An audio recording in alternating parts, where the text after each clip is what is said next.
تو پیچھے والے دن سے بھی لگے گزرے ہوگے، تو میں کیا سوال کیا تھا کہ اللہ کیا میں جواب دوں گا؟ اللہ تبارک و تعالیٰ کی بارگاہ میں کہ رحمان الرحیم، تو رحم فرمانے والا ہے، یہ زندہ کرتا ہے۔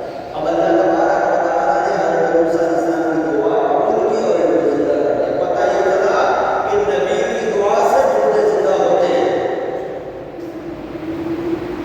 مصطفیٰ جان احمد صلی اللہ علیہ وسلم نے بھی حضرت جابر کے بیٹوں کو اللہ عز و جل کی رحمت سے اللہ کا حضور دعا کرتے ہوئے ان کو زندہ کیا۔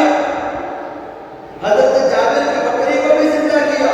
پتہ یہ چلا کہ اللہ کے محبوب اللہ کی رحمت سے حضور کو زندہ کرتا ہے۔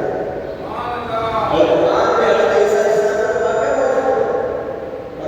اور یہ ہوگا بإذن اللہ، میں مردوں کو اللہ کے اذن سے زندہ کرتا ہوں۔